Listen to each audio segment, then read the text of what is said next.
আলহামদুলিল্লাহ নাহমাদুহু ওয়া নাস্তাঈনুহু ওয়া নাস্তাগফিরুহু ওয়া নু'মিনু বিহি ওয়া নাতাওয়াক্কালু আলাইহি ওয়া নাউযু বিল্লাহি মিন শুরুরি আনফুসিনা ওয়া মিন সাইয়্যাতি আ'মালিনা মান ইয়াহদিহিল্লাহু ফালা মুদিল্লা লাহু ওয়া মান ইউদ্লিলহু ফালা হাদিয়া লাহু ওয়া নাশহাদু আন লা ইলাহা ইল্লাল্লাহু ওয়াহদাহু লা শারীকা লাহু ওয়া নাশহাদু আন্না মুহাম্মাদান আবদুহু ওয়া রাসূলুহু আম্মা বা'দ فإن خير الحديث كتاب الله وخير الهدي هدي محمد صلى الله عليه وسلم وشر الأمور محدثاتها وكل محدثة بدعة وكل بدعة ضلالة وكل ضلالة في النار فقد قال الله تعالى في القرآن المجيد والفرقان الحميد فأعوذ بالله من الشيطان الرجيم بسم الله الرحمن الرحيم هل أتى على الإنسان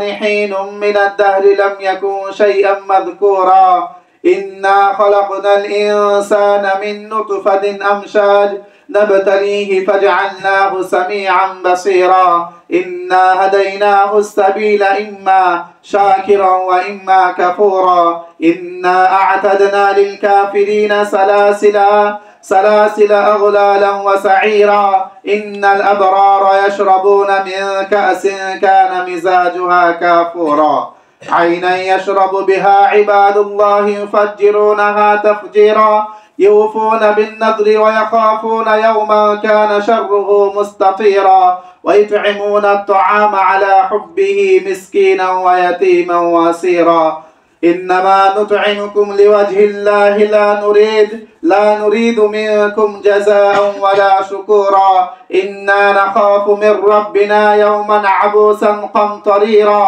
فوقاهم الله شر ذلك اليوم ولقاهم نضرة وسرورا وجزاهم بما صبروا جنة وحريرا متكئين فيها على الأرائك لا يرون فيها شمسا ولا زمهريرا ودانية عليهم ظلالها وظللت كتوفها تظليلا وقال النبي صلى الله عليه وسلم وقال الله تعالى الكبرياء ردائي والعزمة إزاري رب اشرح لي صدري ويسر لي أمري واحلل عقدة من لساني يفقهوا قولي رب زدني علما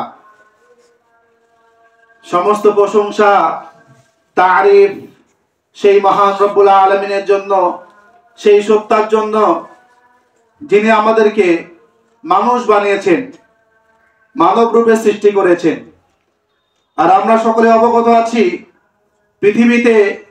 পৃথিবী জগৎ থেকে শুরু হয়েছে আদম আলাইহিস সালাম থেকে নিয়ে শুরু করে আজ পর্যন্ত পৃথিবীতে অনেক মানুষ এসেছে, অনেক মানুষ গিয়েছেন এবং মানুষের মধ্যে অনেক ধর্ম বর্ণ মতভেদ অনেক রয়েছে। মহান রব্বুল আলামিন তাদের মধ্য থেকে আমাদেরকে বাছাই করে ছাঁটাই করে ইসলামের ছায়াতলে নিয়ে এসেছেন।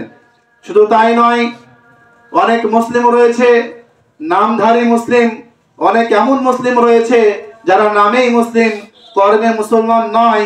তাদের আকীদাগত ভুল রয়েছে, মাযহাবগত ভুল রয়েছে, আমলগত ভুল রয়েছে। মহান রব্বুল আলামিন তাদের মধ্য থেকে আমাদেরকে বাছাই করে ছাঁটাই করে সহিহ দ্বীনের আকীদার পথে নিয়ে এসেছেন। সকলে বলি আলহামদুলিল্লাহ। তারপর মুহাম্মদ সাল্লাল্লাহু আলাইহি ওয়াসাল্লাম, যিনার বদৌলতে আমরা দ্বীন পেয়েছি, যিনার মেহনতের ফলে আমাদের কাছে ইসলাম পৌঁছেছে, সে নবী করিম সাল্লাল্লাহু আলাইহি ওয়াসাল্লাম, তেনার উপর দরুদ এবং সালাম শান্তি ধারা বর্ষিত হোক, আল্লাহুম্মা আমিন। আজকে পবিত্র জুমার দিন, সচলাচল জুমার দিনে আলোচনা হতেই থাকে এবং আলোচনার মাধ্যমে আমরা কিছু অর্জন করার চেষ্টা করি, কিছু জ্ঞান উপার্জন করার চেষ্টা করি, যার মাধ্যমে আমরা আমাদের আমলটাকে যেন শুধরে নিতে পারি, দুনিয়াবি জিন্দেগি, দুনিয়ার জীবনটাকে যেন আমরা শুধরে নিতে পারি, সেই চেষ্টা করি আমরা।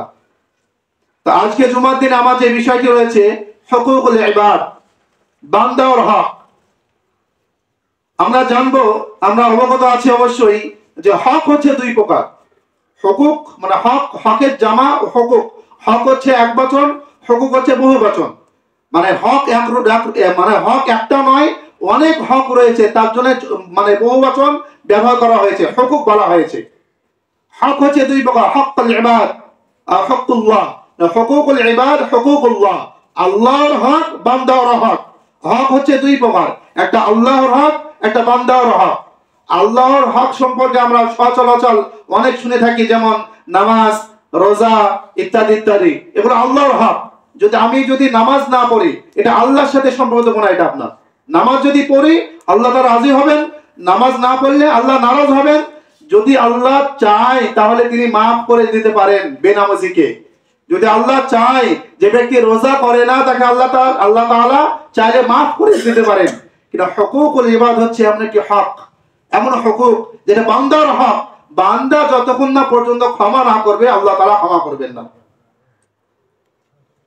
কিছু হুকুক এমন রয়েছে, নরমাল হাদিসের মধ্যে আল্লাহ রাসূল সাল্লাল্লাহু আলাইহি ওয়াসাল্লাম বলেছেন যে একজন মুসলিমের জন্য একজন মুসলিমের 6টি হক রয়েছে। অনেক হক রয়েছে, তার মধ্যে 6টি হক একত্রিতভাবে আল্লাহ রাসূল সাল্লাল্লাহু আলাইহি ওয়াসাল্লাম বলেছেন। যেমন বলা হয়েছে যে আল্লাহ রাসূল সাল্লাল্লাহু আলাইহি ওয়াসাল্লাম বলেছেন, কোন মুসলিম ব্যক্তি যখন কোন মুসলিম ব্যক্তির সাথে সাক্ষাৎ করবে, কোন মুসলিমের সাথে যখন কোন মুসলিম সাক্ষাৎ করবে, তখন যেন সালাম বিনিময় করা হয়। সালাম বিনিময় করে। সালাম হচ্ছে এমন একটি মাধ্যম, সালাম হচ্ছে জান্নাত যাওয়ার মাধ্যম। আল্লাহ তাআলা বলেন যে মান কানা ইউমিনু বিল্লাহি ওয়াল ইয়াউমিল আখির, তোমাদের মধ্যে তোমরা যদি আল্লাহকে বিশ্বাস করো এবং আখিরাতের প্রতি বিশ্বাস রাখো, তাহলে তোমরা কি করবে? আফসুস সালাম ওয়া আতিউ তাআম, সালাম প্রসার করবে, সালাম প্রসারিত করবে এবং মিসকিনকে খাদ্য দান করবে, গরীব মিসকিনকে খাবার দেবে। এটা প্রথম হক। আল্লাহ রাসূল সাল্লাল্লাহু আলাইহি ওয়াসাল্লাম বললেন সাহাবায়ে কেরামকে ডেকে, হে সাহাবাগণ, তোমরা কি জান্নাতে যেতে চাও? সাহাবায়ে কেরাম বললেন, হ্যাঁ আল্লাহর রাসূল, অবশ্যই আমরা জান্নাতে যেতে চাই। জান্নাতে যাব বলে তো ইসলাম গ্রহণ করেছি, জান্নাতে যাব বলে তো আপনাকে নেতা মেনেছি, জান্নাতে যাব বলে তো যুদ্ধ করছি আমরা। তখন আল্লাহ রাসূল সাল্লাল্লাহু আলাইহি ওয়াসাল্লাম বললেন, তোমরা যদি জান্নাতে যেতে চাও তাহলে তোমাদের মুমিন হতে হবে। কি হতে হবে? মুমিন হতে হবে। যতক্ষণ না পর্যন্ত তুমি প্রকৃত মুমিন না হতে পারবে, ততক্ষণ পর্যন্ত তুমি জান্নাতে যেতে পারবে না। তো আল্লাহ রাসূল সাল্লাল্লাহু আলাইহি ওয়াসাল্লাম বলেন, তোমরা কি জানো যে মুমিন কিভাবে হওয়া যায়? তোমরা কি জানো একজন মুমিনের পরিচয় কি? আল্লাহ রাসূল সাল্লাল্লাহু আলাইহি ওয়াসাল্লাম বলেন, একজন মুমিন তো সেই ব্যক্তি যার যেই মুমিন ব্যক্তি অপর মুমিনের সাথে সম্পর্ক ভালো থাকে। আমি মুমিন তখনই দাবি করতে পারবো, আমি পূর্ণাঙ্গ ঈমানদার আমি তখনই বলতে পারবো যে আমার মধ্যে ঈমান রয়েছে, কিঞ্চিত পরিমাণ হলেও ঈমান রয়েছে। তখনই বলতে পারবো যখন আমাদের মধ্যে ভাইচারাটা পরিপূর্ণ থাকবে, সম্পর্কটা ভালোভাবে থাকবে। আর সম্পর্ক যদি নষ্ট হয়ে যায়, ভাইয়ে ভাই যদি সম্পর্ক নষ্ট হয়ে যায়, বন্ধু বান্ধব যদি সম্পর্ক নষ্ট হয়ে যায়, পারিবারিক যদি সম্পর্ক নষ্ট হয়ে যায়, পাড়া প্রতিবেশী সম্পর্ক নষ্ট হয়ে যায়, তাহলে জানতে হবে আমি প্রকৃত মুমিন হতে পারিনি। আল্লাহ রাসূল সাল্লাল্লাহু আলাইহি ওয়াসাল্লাম বললেন যে তোমরা কি সম্পর্ক ভালো রাখতে চাও? মানুষের সম্পর্ক তখনই ভালো হবে, মানুষের মধ্যে সম্পর্ক তখনই সৃষ্টি হবে যখন একে অপরের সালাম বিনিময় করবে, একে অপরের সালাম বিনিময় করবে। যদি কোনো ব্যক্তি, আল্লাহ রাসূল সাল্লাল্লাহু আলাইহি ওয়াসাল্লাম বলেছেন, কোনো ব্যক্তির মধ্যে ঝামেলা সৃষ্টি হয়ে গিয়েছে, হয়তো ভুল বোঝাবুঝি হয়ে গিয়েছে, সেই দুটো ব্যক্তির মধ্যে সবথেকে উত্তম ব্যক্তি সেই ব্যক্তি যেই ব্যক্তি সর্বপ্রথম সালাম বিনিময় করে, সালাম দেয়। সুবহানাল্লাহ। তো এইটাই স্পষ্ট আমার বড় উদ্দেশ্য হচ্ছে এইটাই যে মুমিন হতে হলে সালাম বিনিময় করতে হবে। আর সালাম হচ্ছে আপনার মুসলমানের প্রথম হক, হুকুক। যদি কোনো মুসলিম ব্যক্তি যেন কোনো মুসলিম ব্যক্তি সালাম না দেয়, জানতে হবে সেই ব্যক্তি পূর্ণাঙ্গ মুসলমান হতে পারেনি, পূর্ণাঙ্গ মুমিন হতে পারেনি। আর এটা আমাদের মধ্যে খুবই কম। আমি সাউথ ইন্ডিয়ার কথা বলছি, ওদিকে আপনার সালাম অত্যন্ত দেয়, মানুষে অত্যন্ত সালাম দেয়। আমার নর্থ ইন্ডিয়াতে আপনার সালামের বিষয়টা অত্যন্ত দুর্বল। কোন জায়গায় চীনা পরিচয় ব্যক্তি হলো, আল্লাহ রাসূল সাল্লাল্লাহু আলাইহি ওয়াসাল্লাম বলেছেন যে কিয়ামতের পূর্বে যে মানুষ সালাম দিবে চীনা পরিচয় ব্যক্তিকে, আর যাকে চিনে না তাকে সালাম দিবে না। আমাদের দুর্ভাগ্য আমরা এমন হয়ে গেছি যে চীনা পরিচয় ব্যক্তিকে আমরা সালাম দিই না, আমরা ওইদিকে যাই না আমরা। তো এটা আমাদের জন্য এটা দুর্ভাগ্য বিষয়, এটা যে আমরা প্রকৃত মুমিন হওয়ার দৌড়ে আমরা যাব কিনা সালামটাই দিনা। প্রথম কথা হচ্ছে আমরা। দ্বিতীয় কথা, আল্লাহ রাসূল সাল্লাল্লাহু আলাইহি ওয়াসাল্লাম বলেছেন একজন মুমিন, একজন মুসলিম অপর মুসলিমের প্রতি যে হক, 6টি হক রয়েছে। প্রথম হক কি বললাম? যে সালাম বিনিময় করা। দ্বিতীয় হচ্ছে দাওয়াত দিলে দাওয়াত কবুল করতে হবে।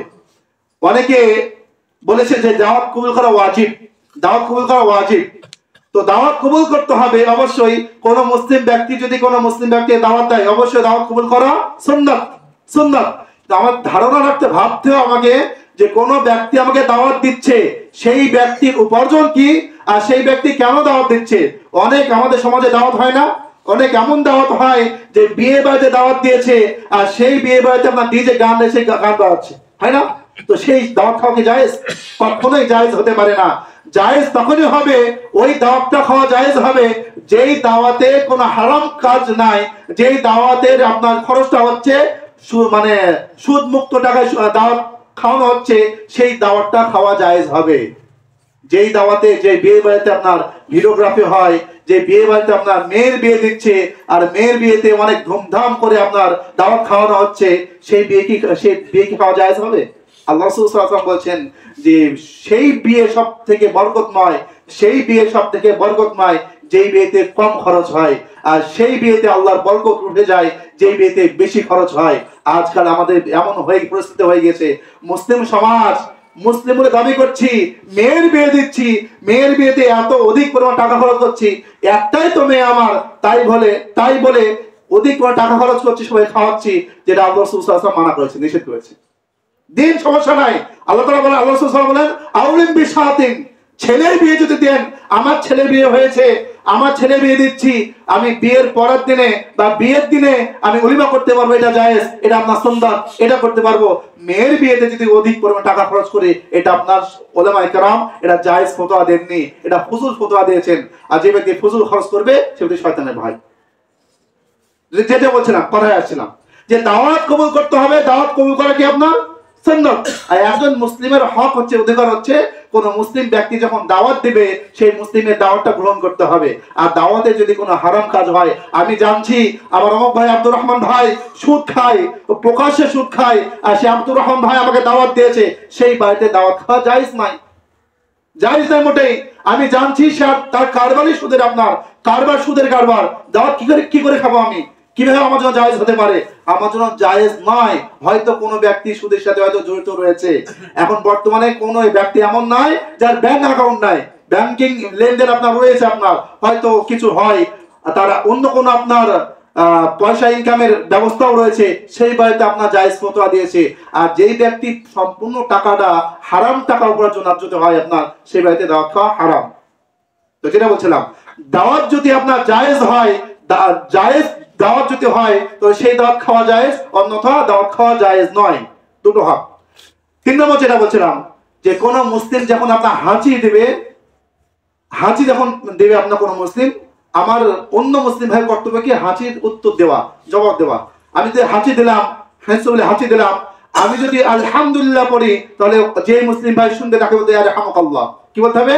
ইয়ারহামুকাল্লাহ বা ইয়ারহামুকুমুল্লাহ, দুটো বলতে পারেন।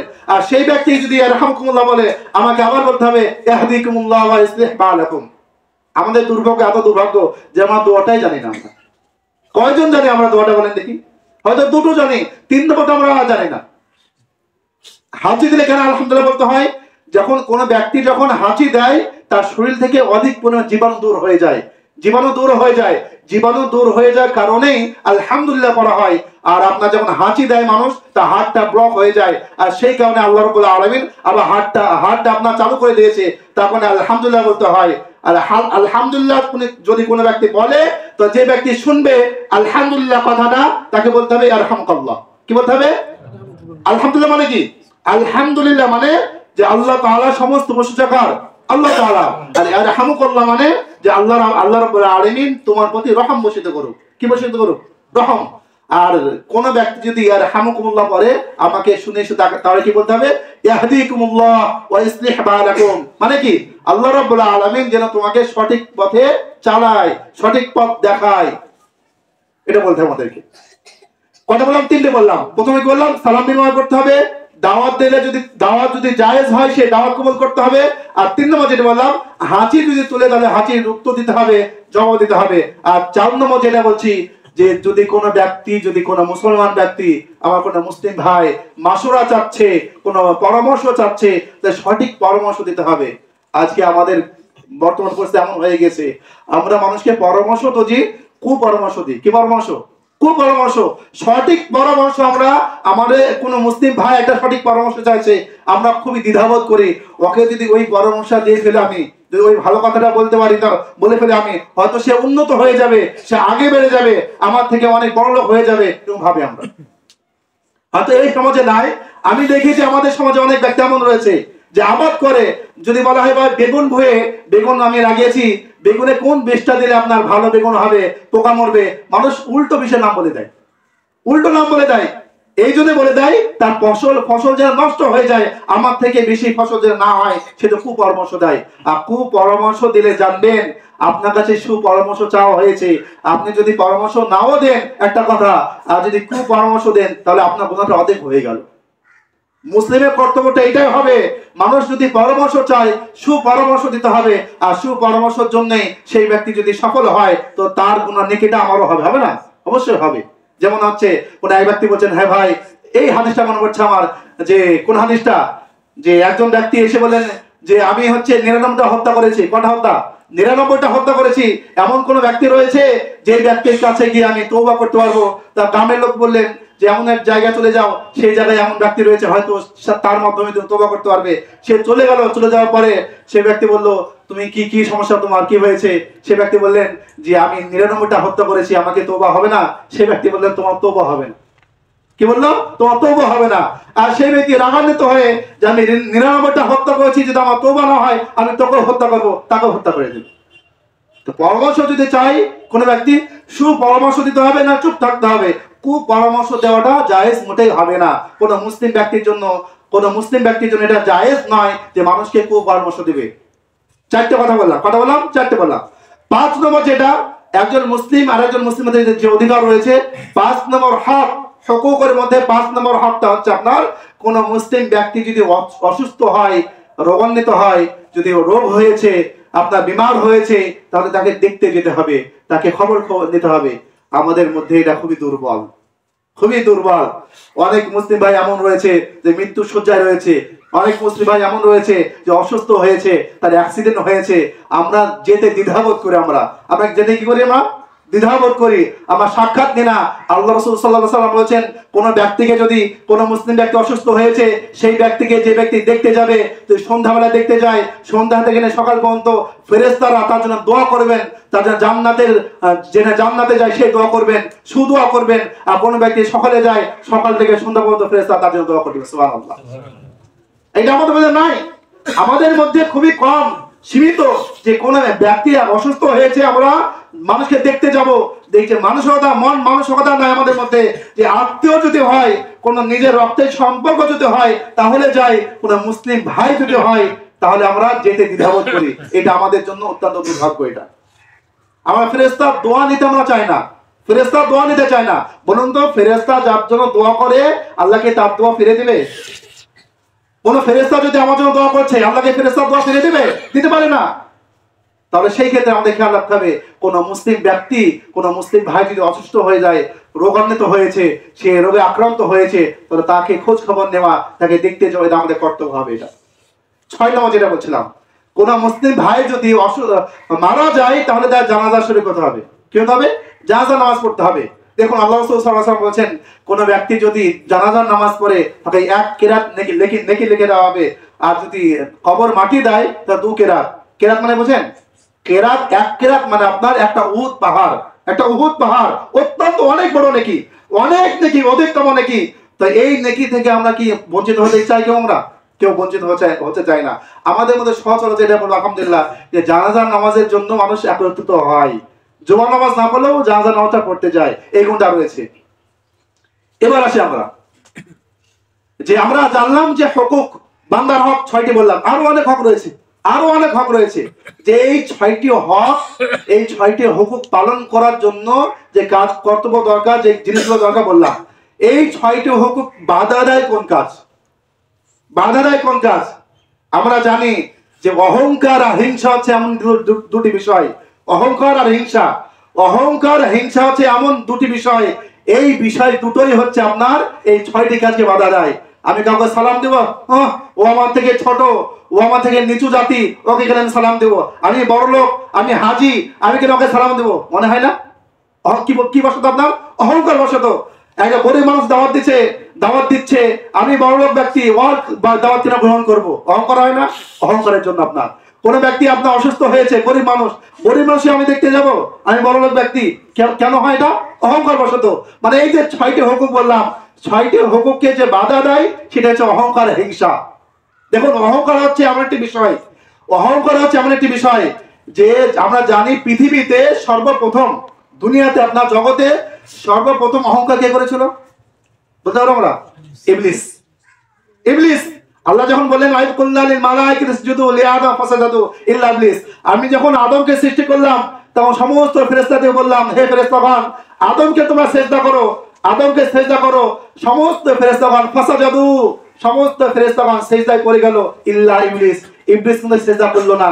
ইবলিস কেন সিজদা করলো না? তাকে জিজ্ঞেস করা হলো। আল্লাহ তাআলা বলেন, তুমি কেন সিজদা করলে না? তুমি কেন আমার হুকুম মানলে না? ইবলিস বলে, হে রব্বুল আলামিন, খলাকতানি মিন নারিন ওয়া খলাকতাহু মিন তিন। হে আল্লাহ, তুমি আমাকে আগুন থেকে সৃষ্টি করেছো, আগুন উপর দিকে যায়, আর আদমকে তুমি মাটি থেকে সৃষ্টি করেছো, মাটি নিচের দিকে নামে। আমি তার থেকে উত্তম, আর সে আমার থেকে অনুত্তম। আমি উত্তম হয়ে কেন তাকে সিজদা করব? নাউজুবিল্লাহ। অহংকার করার জন্য তো ইবলিস হয়েছে। অহংকার করার জন্য তাকে সে মারদুত হয়েছে। অহংকার করার জন্য সে জাহান্নামে যাবে। আল্লাহ তাআলা বলেন, আল কিবরিয়া রিদাই ওয়াল আজমাতু ইজারি। অহংকার হচ্ছে আমার চাদর, আর আজমত বড়ত্ব হচ্ছে আমার লুঙ্গি। আর আমার চাদর এবং লুঙ্গি ধরে যে টানা বাড়া করবে, যে টানবে, তাকে আমি কখনো ক্ষমা করব না। তাকে কঠোর শাস্তি দেব, তাকে জাহান্নামে পেশ করব। অহংকার যদি আমাদের মধ্যে থাকে, আল্লাহ রাসূল সাল্লাল্লাহু আলাইহি ওয়াসাল্লাম বলেন, কারোর মধ্যে যদি কিঞ্চিত পরিমাণ অহংকার ঢুকে যায়, এটুকু যথেষ্ট তার সমস্ত আমল বাতিল করার জন্য। তো অহংকার থেকে দূরে থাকতে হবে। কেন বলছি? অহংকারের জন্যই তো আমরা হুকুক পালন করতে পারি না। অহংকারের জন্য তো হুকুকুল ইবাদ। হয়তো আমাদের মধ্যে অনেক ব্যক্তি রয়েছে যারা নামাজ পড়ি, আমরা 5 ওয়াক্ত নামাজ পড়ি, তাহাজ্জুদের নামাজ পড়ি, হুকুকুল্লাহ অনেক ঠিক রয়েছে, আল্লাহর সাথে সম্পর্ক অনেক ভালো রয়েছে, বান্দার সাথে সম্পর্ক ভালো নাই। আল্লাহ তাআলা বলেন, আল্লাহ রাসূল সাল্লাল্লাহু আলাইহি ওয়াসাল্লাম বলেন, মান কানা ইউমিনু বিল্লাহি ওয়াল ইয়াউমিল আখির ফালিকুম জারাহু। আমি হচ্ছে 5 ওয়াক্ত নামাজি, 5 ওয়াক্ত নামাজ পড়ি, জুমার নামাজ ভালো ঠিকভাবে পড়ি, তাহাজ্জুদের নামাজ পড়ি, আমি হজ করে এসেছি, নফল নামাজ পড়ি, সুন্নত নামাজ পাবন্দির সাথে করি, আমি 5 ওয়াক্ত সিয়াম, আমি হচ্ছে 1 মাস সিয়াম পালন করি, আর নফল সিয়াম পালন করি, কিন্তু পাড়া প্রতিবেশীর সাথে আমার সম্পর্ক ভালো নাই। বলুন তো, আমি লোকটা কি ভালো? আমি কি ভালো? আমি কখনো ভালো নাই। আপনার হাদিস শুনাছি, আল্লাহ রাসূল সাল্লাল্লাহু আলাইহি ওয়াসাল্লাম কাছে একদল ব্যক্তি এসে বলেন, হে আল্লাহর রাসূল, আমাদের পাড়াতে, আমাদের সমাজে এমন একটা মহিলা রয়েছে, যে মহিলা অধিকতম ইবাদত করে, অনেক নামাজ পড়ে, 5 ওয়াক্ত নামাজ ভালো পড়ে, তাহাজ্জুদের নামাজ পড়ে, অনেক ইবাদত করে, মানুষ তাকে দেখে সন্তুষ্ট থাকতে পারে না, মানুষের সম্পর্ক তার সাথে ভালো নাই, মানুষ সে দেখতে পারে না, গালি দেয়, সম্পর্ক টিকে রাখে না। আল্লাহ রাসূল সাল্লাল্লাহু আলাইহি ওয়াসাল্লাম বলেন, ওই মহিলা জাহান্নামী। ওই মহিলা কি? জাহান্নামী। আল্লাহ রাসূল সাল্লাল্লাহু আলাইহি ওয়াসাল্লাম বলেন, আবার একদল লোক এসে বলে, আল্লাহ রাসূল, আমাদের গ্রামে একজন মহিলা রয়েছে, যে মহিলা হয়তো কোন রকম 5 ওয়াক্ত সালাত আদায় করে, নামাজ আদায় করে, ফরজ জিনিসটা কোন রকম পালন করে, নফল ইবাদত করতে কোনোদিন দেখিনি, সে অতটা ভালো ইবাদত করে না, কিন্তু তার সাথে মানুষের সম্পর্ক, পারিবারিক সম্পর্ক, সামাজিক সম্পর্ক খুব ভালো। আল্লাহ রাসূল সাল্লাল্লাহু আলাইহি ওয়াসাল্লাম, সে মহিলা কি? জান্নাতি। সুবহানাল্লাহ। তো আমাদের কর্তব্য কি হবে? আমি বলার উদ্দেশ্য হচ্ছে এইটাই, সম্পর্ক যদি ভালো না রাখি, বান্দার সাথে সম্পর্ক যদি ভালো না হয়, আমি মুসলমান, আপনি মুসলমান, আপনার সাথে আমার সম্পর্ক যদি ভালো না হয়, দৃঢ় না হয়, তাহলে আমি কখনো জান্নাতে যেতে পারবো না। আর জান্নাতে যেতে না পারি, তাহলে আমি কি অবস্থা কি হবে? জাহান্নাম ঠিকানা। আরেকটি বিষয়, যে অহংকার বললাম, প্রথম কথা অহংকার, আর দ্বিতীয় বিষয় যে মানুষের যে হক নষ্ট করে, হুকুক পালন করতে দেয় না, তার মধ্যে দ্বিতীয় বিষয় হচ্ছে আপনার হিংসা। কি বললাম? হিংসা হচ্ছে এমন একটি বিষয়, যে অহংকার যার মধ্যে রয়েছে, হিংসা তার মধ্যে রয়েছে। জেনে রাখবেন, যার মধ্যে অহংকার রয়েছে, হিংসা রয়েছে, হিংসার কারণে মানুষ এই হুকুক পালন করতে পারে না। বললাম না যে হচ্ছে আমার হিংসা রয়েছে, ওই ব্যক্তি আপনার হয়তো একটা বাড়ি করেছে, বড় বাড়ি করেছে, আপনার বাড়ি করার পরে দাওয়াত দিয়েছে, আমি আগে থেকে বড় লোক, ওই ব্যক্তি দাওয়াত দিয়েছে আমাকে, জানি না কি করে বাড়ি করলো, এটা হিংসা সৃষ্টি হলো, ওর দাওয়াত কে খেতে যাবে? হিংসা আপনার। আমি হচ্ছে ধনী ব্যক্তি, হিংসা সৃষ্টি হচ্ছে, আমি ওকে সালাম দেবো। হিংসা অহংকার প্রায় দুটো আপনার কি কাছাকাছি বিষয়। হিংসা অহংকার দুটো কাছাকাছি বিষয়। আর হিংসা হচ্ছে এমন একটি বিষয়, যেটা বললাম হাদিসে আল্লাহ বলছেন, হিংসা মানুষের আমলকে নষ্ট করে দেয়। হিংসা মানুষ আমল নষ্ট করে দেয়। আমাদের মধ্যে যদি কিঞ্চিত পরিমাণে হিংসা বা অহংকার থাকে, জানতে হবে আমাদের অন্তরে শয়তান বাসা বেঁধেছে। হিংসা অহংকার যদি থাকে, জানতে হবে শয়তান আমাদের অন্তরে বাসা বেঁধেছে। আর এই দুটো বিষয় যদি না দূর করে আমরা জান্নাতের মুখ দেখতে পারবো না। জান্নাতে যাওয়া তো দূরের কথা, জান্নাতের সুগন্ধ পাবো না আমরা। খেয়াল রাখতে হবে আমাদেরকে যে আমরা হিংসা মুক্ত যেন হয়, অহংকার মুক্ত যেন হয়। হিংসা অহংকার মুক্ত যদি না হয় আমরা, তাহলে আমাদের অবস্থা কি হবে? অবস্থা খারাপ হয়ে যাবে, অবস্থা খারাপ হয়ে যাবে। এবার দেখুন, যে মানুষের মধ্যে সম্পর্ক নষ্ট হওয়ার একটি কারণ হচ্ছে আপনার গীবত বলতে হয়। সমাজে এখন বর্তমানে এমন হয়, যত চায়ের দোকান রয়েছে, যত একটা দোকানে মাচান রয়েছে, আপনার দোকানের সামনে মাচান রয়েছে, সেই জায়গায় গীবত হবে। একটা শান রয়েছে, বসার জায়গা রয়েছে, সেই জায়গায় আপনার গীবত হবে। আর গীবত হচ্ছে এমন একটি বিষয়, আল্লাহ রাসূল সাল্লাল্লাহু আলাইহি ওয়াসাল্লাম বলেছেন, আল গীবাতু আশাদ্দু মিনাজ জিনা, আল গীবাতু আশাদ্দু মিনাজ জিনা। হাদিসটা সহিহ, কিন্তু কথাটা আপনার সত্য। হাদিস সহিহ, কথা সত্য। আল গীবাতু আশাদ্দু মিনাজ জিনা কেন বলছে আপনাকে? জিনা করলে দুইজন ব্যক্তি গুনাহে লিপ্ত হয়। একজন মহিলা, একজন পুরুষ জিনা লিপ্ত হয়। যদি জিনা লিপ্ত হয়, দুজন ব্যক্তি গুনাহ করলো। আর গীবত হচ্ছে এমন একটা বিষয়, এমন একটি গুনাহ, আমি গীবত করছি, আমার তো গুনাহ হচ্ছে, যারা শুনবে সবারই গুনাহ হবে। আর গীবত হচ্ছে এমন একটা বিষয়, রাতে যদি কোনো ঘটনা ঘটে, আপনার ফজরের আগে পর্যন্ত সব ঘটনা ছড়িয়ে যায়, রটে যায়। কথা বলা হয় ঘটে কম রটে বেশি, ঘটে কম রটে বেশি। একজন মহিলার সম্পর্কে আমি একটা কথা বললাম। আমরা জানি যে কোনো মহিলা যদি জিনায় লিপ্ত হয়, কোনো পুরুষ যদি জিনায় লিপ্ত হয়, তাকে প্রমাণ করতে হলে কি লাগবে? 4 জন সাক্ষী লাগবে একসাথে। 4 জন সাক্ষী যদি বলে, তা পুরুষ যদি 1000 জন মহিলা যদি সাক্ষ্য দেয় যে আমি অমক মহিলাকে অমক পুরুষকে জেনা করতে দেখেছি, তাদের সাক্ষী কখনো গ্রহণযোগ্য হবে না।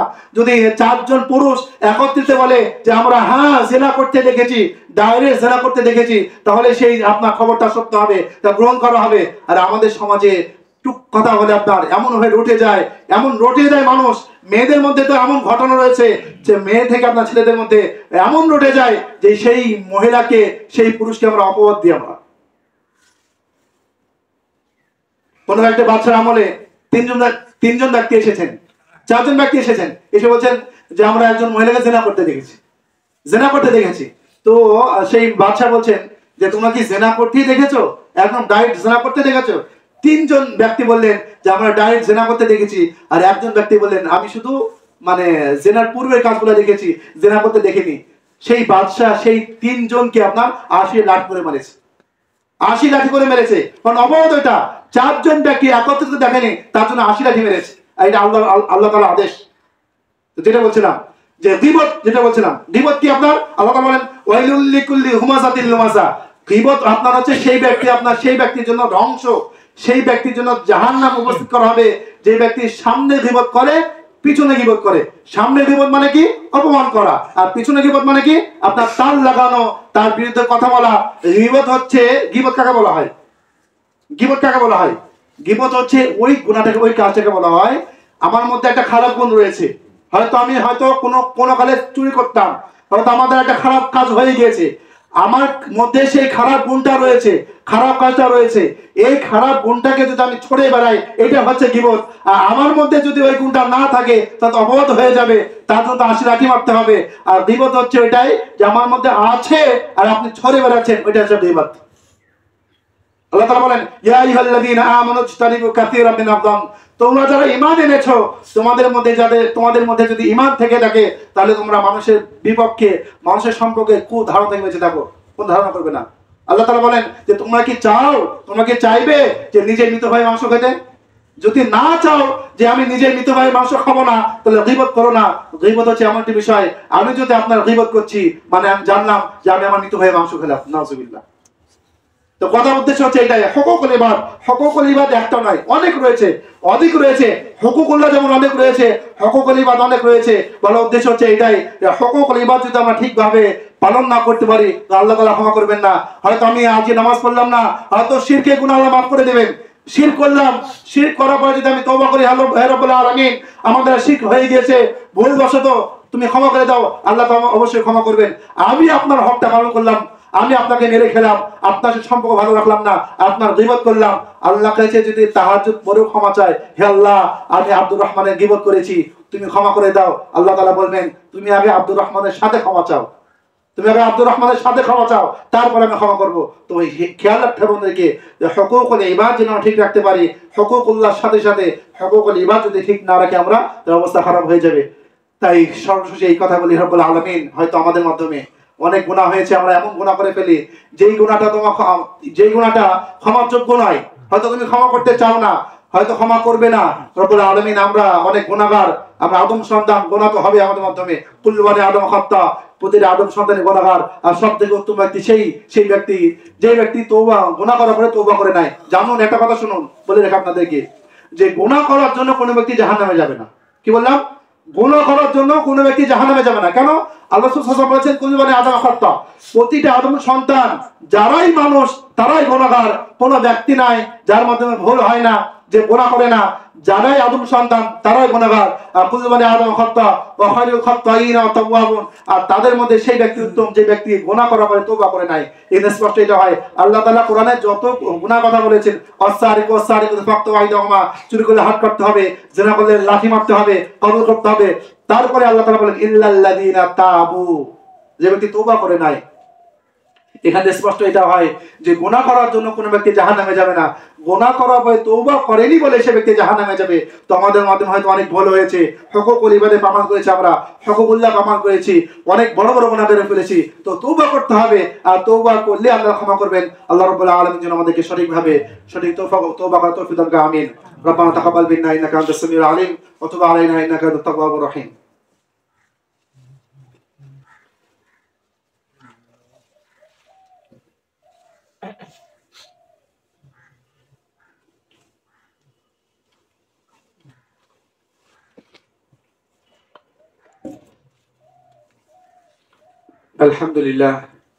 আলহামদুলিল্লাহ নাহমাদুহু ওয়া নাস্তাঈনুহু ওয়া নাস্তাগফিরুহু ওয়া নু'মিনু বিহি ওয়া নাতাওয়াক্কালু আলাইহি ওয়া না'উযু বিল্লাহি মিন শুরুরি আনফুসিনা ওয়া মিন সাইয়্যাতি আ'মালিনা মান ইয়াহদিহিল্লাহু ফালা মুদিল্লা লাহু ওয়া মান ইউদ্লিলহু ফালা হাদিয়া লাহু ওয়া নাশহাদু আন লা ইলাহা ইল্লাল্লাহ ওয়াহদাহু লা শারীকা লাহু ওয়া নাশহাদু আন্না মুহাম্মাদান 'abduhu ওয়া রাসূলুহু আম্মা বা'দ فإن خير الحديث كتاب الله وخير الهدي هدي محمد صلى الله عليه وسلم وشر الأمور محدثاتها وكل محدثة بدعة وكل بدعة ضلالة وكل ضلالة في النار. فقد قال الله تعالى في القرآن المجيد والفرقان الحميد: فأعوذ بالله من الشيطان الرجيم بسم الله الرحمن الرحيم قل هو الله أحد الله الصمد لم يلد ولم يولد ولم يكن له كفوا أحد. وقال النبي صلى الله عليه وسلم: إنما الأعمال بالنيات. হে রব্বুল আলামিন, আমরা অনেক গুনাহগার রব্বুল আলামিন, হয়তো গুনাহ করতে করতে অনেক গুনাহ পাহাড় হয়ে গেছে রব্বুল আলামিন, আমাদের সমস্ত গুনাহ maaf করে দাও। আমিন। আল্লাহুম্মা ইন্নী আসআলুকা ইলমান নাফিআ, হে রব্বুল আলামিন এমন জ্ঞান দান করো রব্বুল আলামিন যেই জ্ঞানের মাধ্যমে আমরা সকলে উপকৃত হব, সেই জ্ঞান দান করো। আমিন। ওয়া রিজকান তাইয়্যিবা, হে রব্বুল আলামিন হালাল রুজি খাওয়া তৌফিক দান করো। আমিন। ওয়া আমালান মুতাকাব্বালা, হে রব্বুল আলামিন আমরা যেন এমন আমল করতে পারি যে আমলটা তোমার কাছে গ্রহণযোগ্য হবে, তুমি গ্রহণ করবে, সেই আমল তৌফিক দান করো। আমিন। রব্বানা আতিনা ফিদ দুনিয়া হাসানাহ ওয়া ফিল আখিরাতি